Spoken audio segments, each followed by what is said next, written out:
तो आज हमारा टॉपिक है डिस्प्लेसमेंट वेक्टर और वेलोसिटी वेक्टर। सबसे पहले हम जो है डिस्कस करते हैं डिस्प्लेसमेंट वेक्टर जो है हमारा। तो जैसे कि आपको नाम से ही पता चल रहा है कि एक ऐसा वेक्टर जो कि यूज किया जाएगा जब हमारी पोजीशन जो है डिस्प्लेस कर रही है किसी एक पॉइंट से किसी दूसरे पॉइंट पर। जब भी डिस्प्लेस कर रही है हमारे पार्टिकल की पोजीशन या फिर बोले हमारे ऑब्जेक्ट की पोजीशन, तो हम जो है डिस्प्लेसमेंट वेक्टर का यूज करेंगे। वेक्टर की डेफिनेशन आपको पता ही है कि एक ऐसी टर्म जो कि अपने साथ डायरेक्शन को डिफाइन करे और साथ ही साथ अपने मैग्नीट्यूड को भी रखे। तो मैग्नीट्यूड का यहाँ पर मतलब एक लेंथ भी है कि मैग्नीट्यूड जब भी हम डिस्कस करते हैं इसका मतलब होता है कि हम उस वेक्टर की जो लेंथ है उसके बारे में हम डिस्कस कर रहे होते हैं। तो ये तो हो गया हमारा डिस्प्लेसमेंट वेक्टर। अब हम आते हैं वेलोसिटी वेक्टर पर। तो वेलोसिटी वेक्टर जो है हमारा, वेलोसिटी वेक्टर से आपको पता चल रहा है कि यहाँ पर हमारी बात है वेलोसिटी को लेकर के। वेलोसिटी का मतलब है कि पोजीशन के अंदर चेंज होना टाइम के साथ ही। अगर हमारे पार्टिकल की पोजीशन में चेंज हो रहा है टाइम के साथ, मान लीजिए इनिशियल टाइम पर वो पॉइंट ए पर था, फाइनल जो उसका पॉइंट है वो बी पर हो गया है। तो यहाँ पर आप सिमिलरिटीज देख सकते हो दोनों के अंदर, डिस्प्लेसमेंट वेक्टर और वेलोसिटी वेक्टर जो हमारा, इसमें सिमिलरिटी हमें यही देखने को मिलती है कि हमारी जो पोजीशन है, पोजीशन चेंज हो रही है, एक प्लेस से दूसरे प्लेस पर जा रही है। ये हमारी इनिशियल पोजीशन थी, ये हमारी फाइनल पोजीशन थी। अगर आप डिस्प्लेसमेंट वेक्टर की बात करते हो, ये भी टाइम के रिस्पेक्ट में चेंज की है ये पोजीशन ऑब्जेक्ट ने, और यहाँ पर भी हमारे ऑब्जेक्ट ने जो है टाइम के साथ ही चेंज करी है। लेकिन इन दोनों के अंदर डिफरेंस क्या है, कैसे हम डिफरेंशिएट कर सकते हैं हमारे डिस्प्लेसमेंट वेक्टर को हमारे वेलोसिटी वेक्टर से। तो देखिए डिस्प्लेसमेंट का मतलब है, डिस्प्लेसमेंट वेक्टर हमारा है, इसका मतलब है कि जब भी हम सिर्फ अपना देख रहे हैं कि जो डिस्प्लेस हुई है हमारी चीजें और किस डायरेक्शन में डिस्प्लेस हुई है और किस डिस्टेंस के साथ डिस्प्लेस हुई है, तो अगर ऐसी कंडीशन आपको देखने को मिलती है तो हम डिस्प्लेसमेंट वेक्टर यूज करेंगे। वेलोसिटी वेक्टर का मतलब है कि किस रेट से वो चीजें चेंज हो रही है। यहाँ पे जो एक नई टर्म हमें देखने को मिलती है वो हमारे फैक्टर आ जाता है रेट वाला, कि किस रेट के साथ कितना स्लो कितना फास्ट जो है वो चेंज आ रहा है पोजीशन के साथ में। चेंज इन पोजीशन जो है उसका रेट क्या है, या तो वो फास्ट है या फिर स्लो है। जो भी चीजें हैं अगर उसमें रेट हम कंसीडर करने लग जाते हैं तो हम जो है वो वेलोसिटी वेक्टर का यूज करना स्टार्ट कर देंगे। अगर नॉर्मल हम डिस्प्लेस को देख रहे हैं कि पोजीशन में चेंज आ रहा है, नॉर्मली अगर हम चेंज को देख रहे हैं चेंज इन पोजीशन, तो इसका मतलब है कि हम सिर्फ डिस्प्लेसमेंट वेक्टर के बारे में बात करेंगे। तो यहाँ तक चीजें हमारी क्लियर है। अब एक फिगर ए कंसीडर करते हैं हम। फिगर ए के थ्रू हम देखेंगे कि कैसे डिस्प्लेसमेंट वेक्टर और वेलोसिटी वेक्टर जो है अलग तरीके में काम करते हैं एक दूसरे से। सबसे पहले हम क्या करते हैं, एक कार्टेशियन कोऑर्डिनेट अपना बना लेते हैं। ये हमारा हो गया ओरिजिन, ओरिजिन जो है हमारा रेफरेंस पॉइंट है, ये हमारी एक्स एक्सिस हो गई है और ये हमारी वाई एक्सिस हो गई है। अब मान लीजिए हमारा पार्टिकल की जो इनिशियल पोजीशन है, अगर मैं इसको पी आई से डिनोट करता हूँ कि पार्टिकल की जो इनिशियल पोजीशन है वो यहाँ पर है, और जो पार्टिकल की फाइनल पोजीशन है हमारी, ये फाइनल पोजीशन हो गई पार्टिकल की इधर। तो अगर मैं एक लाइन सेगमेंट ड्रॉ करता हूँ अपने ओरिजिन से लेकर जहाँ पे मेरे पार्टिकल की इनिशियल पोजीशन थी, और एक लाइन मैंने ड्रॉ की है जहां पर मेरे पार्टिकल जो है फाइनल पोजीशन पे पहुंच चुका है। तो ये जो हमारा लाइन सेगमेंट है, तो आप देख रहे हो कि अगर मैं इन एक्सिस के साथ में एक डायरेक्शन भी डाल देता हूँ कि ये हमारा जो है साउथ डायरेक्शन है, ये हमारी जो है ईस्ट डायरेक्शन है वाई एक्सिस के अंदर। तो अब आप देख रहे हो कि जो टोटल काम हो रहा है जो एक्स वाई प्लेन के अंदर जो भी हमारा काम हो रहा है वो हमारा साउथ ईस्ट डायरेक्शन के अंदर हो रही है। ये सारी चीजें जो भी हमारा पार्टिकल इनिशियल से फाइनल पर जा रहा है, अगर हम ओरिजिन के रिस्पेक्ट में देखते हैं तो हम देखेंगे साउथ ईस्ट में काम हो रही है। तो अब आप देखिए कि जो हमारा लाइन सेगमेंट है ओ से लेकर के पी आई तक का, ये लाइन सेगमेंट जो है वो एक डायरेक्शन भी दिखा रहा है पार्टिकल की, कि पार्टिकल जो है अगर हम रेफरेंस पॉइंट पर है अपने ओरिजिन पॉइंट पर, तो साउथ ईस्ट डायरेक्शन के अंदर हमारा पार्टिकल है। दूसरी चीज हमें क्या दिखा रहा है, दूसरी चीज ये हमें इसकी पोजीशन भी दिखा रहा है। इसके जो हमारे कोऑर्डिनेट होंगे, अगर हम अपने यहाँ पे नंबरिंग कर देते हैं इन एक्सिस की, ये 1 2 3 4, 1 2 3 4, तो यहाँ पर हमें देखने को क्या मिला है कि जो इनिशियल पोजीशन के जो कोऑर्डिनेट आएंगे वो आएंगे एक्स एक्सिस में 2 पर है, वाई एक्सिस में ये 4 पर है। तो अब हमें क्या मिल रही है कि ये जो हमारी लाइन सेगमेंट है ओ से लेके पी आई तक की लाइन सेगमेंट जो है वो हमें डायरेक्शन भी दे रही है और साथ में हमें जो है एक तरह से लेंथ भी हमें बता रही है, मैग्नीट्यूड भी हमें ये बता रही है कि हमारा पार्टिकल जो है एक्स एक्सिस में 2 मीटर पर है, वाई एक्सिस में जो है 4 मीटर पर है, अगर मैं इनको मीटर में कंसीडर कर रहा हूँ तो इसलिए हम जो है इनको वेक्टर से डिनोट कर सकते हैं। ये हमारा वेक्टर ए हो गया, ये हमारे पास वेक्टर बी हो गया इसी तरीके में।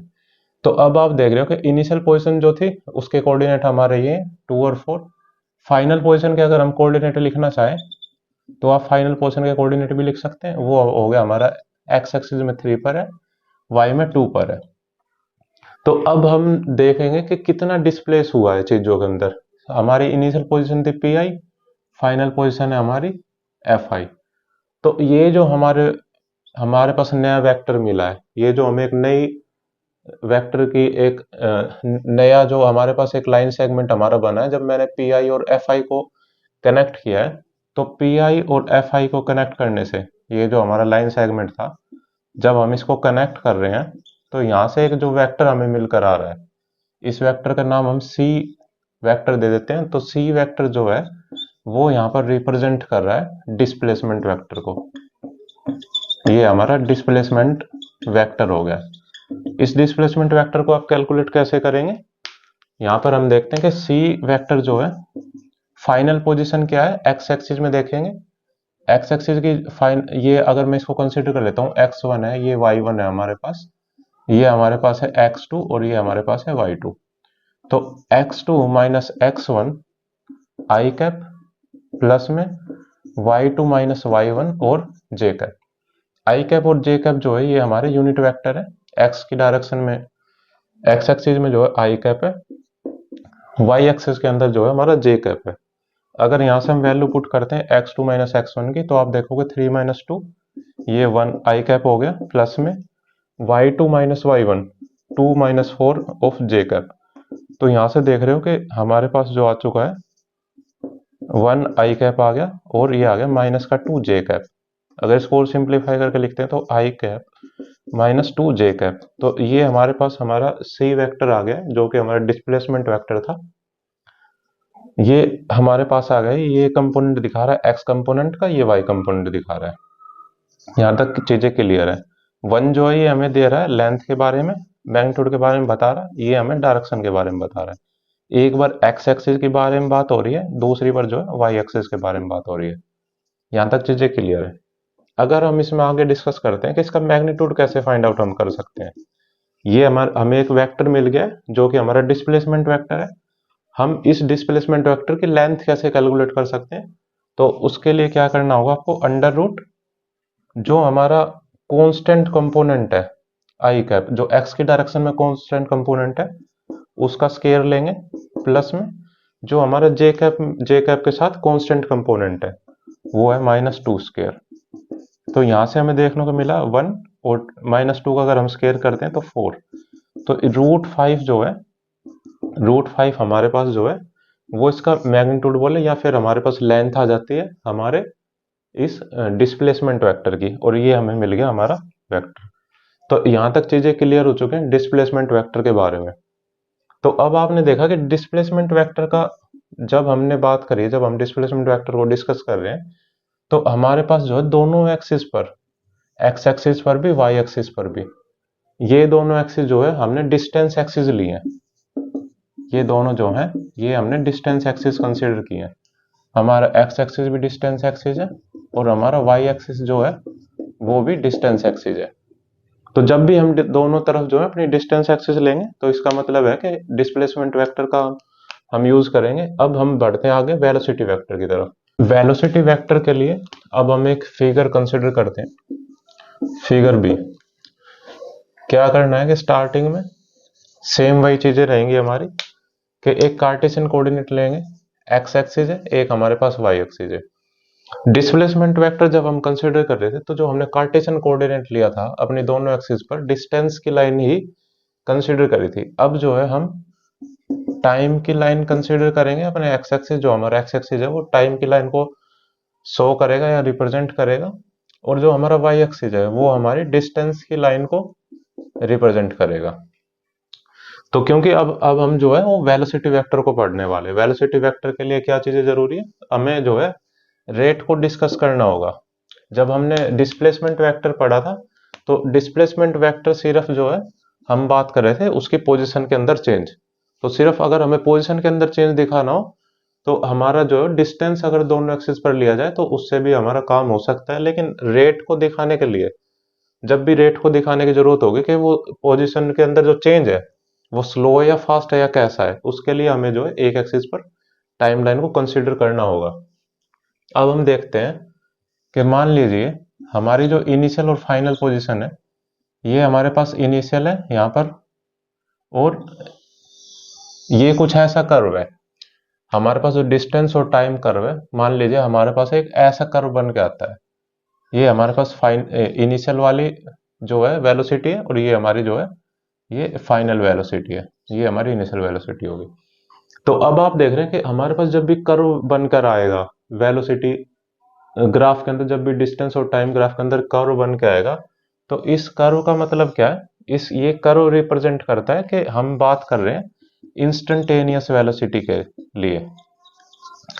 इंस्टेंटेनियस अगर हम वेलोसिटी की बात करेंगे, तो जब हम देखें कि जो हमारा हर एक पॉइंट पर, हर एक मूवमेंट पर हमारी क्या वेलोसिटी प्रेजेंट रही होगी, तो वो कर्व रिप्रेजेंट करेगा इंस्टेंटेनियस वेलोसिटी को। लेकिन वेक्टर के लिए, क्योंकि हमें कैलकुलेट करना है हमारा वेलोसिटी वेक्टर, तो वेलोसिटी वेक्टर के लिए क्या करना होगा, आपको स्ट्रेट लाइन होनी चाहिए।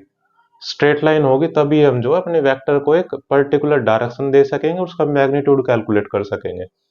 तो अगर मैं यहाँ पर एक स्ट्रेट लाइन सेगमेंट बना देता हूँ जो वी आई से वी एफ को पॉइंट को कनेक्ट करता है, तो स्ट्रेट लाइन बनने से क्या हुआ, स्ट्रेट लाइन बनने से जो है वो वेक्टर की प्रॉपर्टीज फुलफिल हो रही है। तो हम जो है इसको वेलोसिटी वेक्टर हम बोल सकते हैं कि ये हमारा ये जो है ये भी वेलोसिटी वेक्टर है, यहाँ पर ये भी वेलोसिटी वेक्टर है। लेकिन जो हमारा वेलोसिटी वेक्टर ये लाइन सेगमेंट वाला है जो वी आई और वी एफ को कनेक्ट कर रहा है, ये हमारा जो है ये एवरेज वेलोसिटी वेक्टर है। ये हमारे पास जो है एवरेज वेलोसिटी वेक्टर है। ये हमारे जो है वेलोसिटी वेक्टर को डिनोट कर रहे हैं वी ए और वी बी दोनों भी। लेकिन ये जो लाइन है हमारे पास स्ट्रेट लाइन जो है वो हमारी एवरेज वेलोसिटी वेक्टर को डिफाइन कर रही है, और जो कर्व है, कर्व हमें इंफॉर्मेशन दे रहा है इंस्टेंटेनियस वेलोसिटी की। तो अगर हम इस v को देखते हैं, ये जो हमारे पास v वेक्टर है, तो इसको भी सेम हम उसी तरीके में कैलकुलेट कर सकते हैं जैसे अभी हमने डिस्टेंस वाले ग्राफ के अंदर हमने देखा है। सेम वही चीजें हैं कि आपको आई कैप और जे कैप कंसीडर करने होंगे दोनों डायरेक्शन के अंदर, और इनके जो है कोऑर्डिनेट आपको लिखने होंगे। मान लीजिए हमारे पास आता है 3i कैप और 3 ऑफ जे कैप। सेम वही चीजें रहेंगी कि आई कैप, ये जो हमारा कांस्टेंट कंपोनेंट है, ये मैग्नीट्यूड बता रहा है आई कैप का इस डायरेक्शन के अंदर जिसमें हमने इसको कंसीडर किया है। आई कैप यूनिट वेक्टर है, मैग्नीट्यूड 1 होता है। तो ये जो पूरा वेक्टर है हमारा जो कंपोनेंट है एक एक्स डायरेक्शन के अंदर, तो यूनिट वेक्टर के साथ में उसको ये रिप्रेजेंट करता है। कैसे रिप्रेजेंट करता है, मान लीजिए ये हमारा 3 पॉइंट है यहाँ पर, ठीक है, और ये 1 2 ये 0 है। तो यूनिट वेक्टर का मतलब क्या है, आई कैप ये सिर्फ इतने में ही प्रेजेंट है 0 से 1 तक, क्योंकि 1 ही होता है इसका मैग्नीट्यूड। तो जब हम इसको एक्सटेंड करेंगे, क्योंकि हमारी पोजीशन तो 3 पर है, तो इसलिए 3 ऑफ आई कैप। तो इस तरीके में ये है वेलोसिटी वेक्टर की। अब एक नई चीज क्या है इसमें कि हमारे पास मान लीजिए ये हमारा हो गया फिगर सी। फिगर सी के अंदर अगर हम बात करते हैं कि मेरे पास एक वेलोसिटी वेक्टर ये डिफाइन है v, तो इसको हम जो है ब्रेक कर सकते हैं दो कंपोनेंट में। क्योंकि जब भी वेलोसिटी की आप बात करते हैं तो एक हॉरिजॉन्टल कंपोनेंट होता है, एक उसका वर्टिकल कंपोनेंट होता है। तो वर्टिकल कंपोनेंट का मतलब है कि जब भी आप चीजों को लिफ्ट कराएंगे ऊपर की तरफ या फिर उनको ड्रॉप कराएंगे, तो वेलोसिटी का वर्टिकल कंपोनेंट आपको कंसीडर करना होगा। और हॉरिजॉन्टल कंपोनेंट जो है हमारा बैक एंड फोर्थ, अगर आप मूव करा रहे हो अपने ऑब्जेक्ट या पार्टिकल को, तो हम उसके लिए यूज करते हैं। मान लीजिए हमें जो वेलोसिटी वेक्टर है वो इस डायरेक्शन के अंदर प्रेजेंट है, ना ही वो कंप्लीटली एक्स के अंदर है ना कंप्लीटली वाई के अंदर है। तो आपको क्या करना पड़ेगा, इस v वेलोसिटी वेक्टर की आपको प्रोजेक्शन देखनी है इस हॉरिजॉन्टल पर। ये परपेंडिकुलर है, हाइपोटेनियस है, ये हमारे पास बेस है। ट्रिग्नोमेट्रिक फंक्शन का यूज करेंगे, दो की ये एंगल थीटा हमारे पास है, हम दो चीजों की बात कर रहे हैं थीटा के साथ में, एक है हाइपोटेनियस, दूसरा हमारा बेस है। तो बेस बाय हाइपोटेनियस देखते हैं तो वो कोस थीटा आता है। हाइपोटेनियस की वैल्यू हमारे पास गिवन है, वो v वेलोसिटी के साथ ट्रेवल कर रहा है, v मीटर पर सेकंड। तो बेस हमारा आ जाता है, इसके साथ जब ये कनेक्ट ऊपर जाता है मल्टीप्लाई में, तो ये हमारा आ जाता है v कोस थीटा। तो आप देख रहे हैं कि जो हॉरिजॉन्टल कंपोनेंट है इसका वेलोसिटी का, वो हमारा आता है v कोस थीटा।